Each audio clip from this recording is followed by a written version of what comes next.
Welcome back. You are looking at the DaVinci robot. It's a robot that's being used more and more for complex surgeries. Now, to give you some background, the FDA approved this robot for use in 2000, and it performs some 400,000 surgeries each year.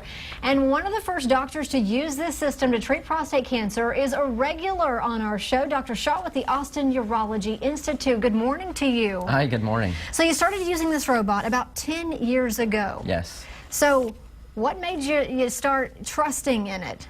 Well, so it's been FDA approved for about 20 years now. It's hard to believe. I did my training at Tulane in New Orleans, and we're amongst the first to start with robotics there. It was a very complicated surgery. We were trying to understand how to use the robot to take care of people, and I still remember 10 years ago, it took almost 8 to 10 hours to do a prostate cancer surgery.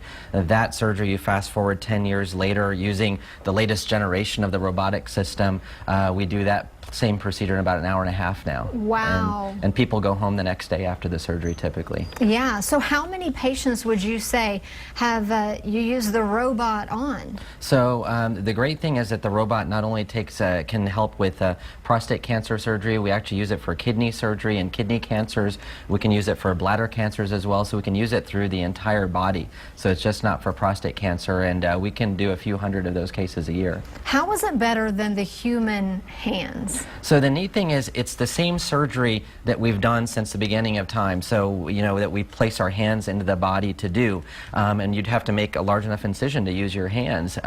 Now, the great thing about the robotic system is that the hands of the robot are only the size of my fingers. So through 4 or 5 tiny incisions, I can do the same surgery I used to do, but through much smaller incisions. And because of that, and high definition 3D technology, the bleeding has been decreased. The post-operative pain is reduced. People go home a lot faster. People return to work a lot faster. So it's the same surgery now with using, you know, the latest technology. So when you tell a patient, hey, thinking about using a robot for your procedure, what is their reaction? Well, a lot of people ask, is the robot doing the surgery, and what are you doing during the surgery? Why am I paying you? Right. Is the robot actually doing it? But we actually control the robot. So if I move my my hand to the right, the robot moves the hand to the right, that sort of thing. And we can zoom in, zoom out, and all of those things. The interesting thing is that all of us have a little natural tremor in our hands. The robot actually smooths out those tremors, so it makes our movements much smoother, which is really wonderful. The other thing too, because of ergonomics, there's a lot less surgeon fatigue. A lot of doctors used to retire with back and neck problems. That becomes a thing of the past. And I also interestingly tell people, it doesn't necessarily make me a good surgeon, but it makes me a better surgeon. So the example I tell people is, just because if you have old golf clubs versus the newest, latest generation golf clubs, it doesn't make you a great golfer just because you can afford that. But if you are already a good golfer, it makes you a better one. Yeah. And the same thing is what the robot is, just a tool, but it's a tool that makes you better.